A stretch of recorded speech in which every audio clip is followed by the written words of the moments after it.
The dum-dums are back at it. Just imagine how delusional you have to be to believe that Israel gave land to Palestinians. You're trying to claim the land that Israel stole from Palestinians was given to them? Looks like we need another history lesson. I'm going to go ahead and read another relevant passage from The Ethnic Cleansing of Palestine, which is written by Ilan Papp, an Israeli historian. For context, what I'm about to read to you took place in December of 1947. I'm going to describe one of the operations developed by Ben-Gurion, Israel's first prime minister. These terror attacks were carried out on Palestinian villages where the Palestinians had been living on the land for centuries. But the Zionists of Israel decided they wanted it instead.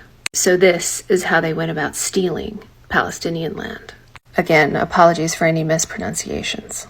The new policy, the policy being the ethnic cleansing of Palestine, was also aimed at the urban spaces of Palestine, and Haifa was chosen as the first target. From the morning after the UN partition resolution was adopted, the 75,000 Palestinians in the city were subjected to a campaign of terror jointly instigated by the Irgun and the Haganah. Those are the Zionist forces.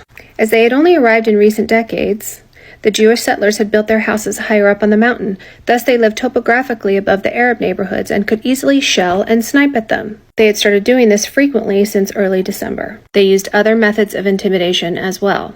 The Jewish troops rolled barrels full of explosives and huge steel balls down into the Arab residential areas and poured oil mixed with fuel down the roads, which they then ignited.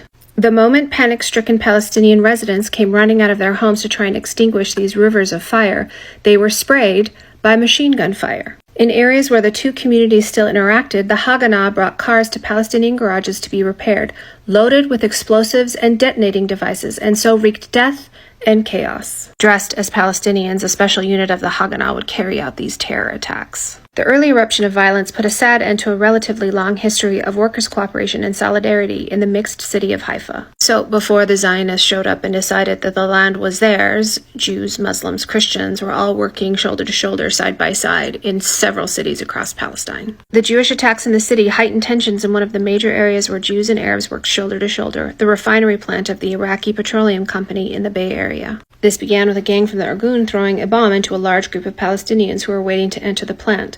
The Irgun claimed it was in retaliation for an earlier attack by Arab workers on their Jewish co-workers, a new phenomenon in an industrial site where Arab and Jewish workers had usually joined forces in trying to secure better labor conditions from their British employers. But the UN partition resolution seriously dented that class solidarity and tensions grew high.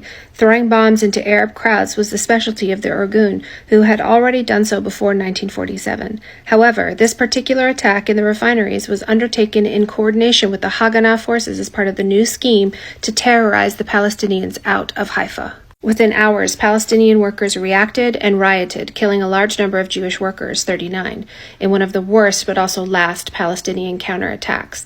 The last because there, the usual chain of retaliatory skirmishes stopped. The next stage introduced a new chapter in the history of Palestine, eager to test, among other things, British vigilance in the face of their actions. The Haganah's high command, as part of the consultancy, decided to ransack a whole village and massacre a large number of its inhabitants.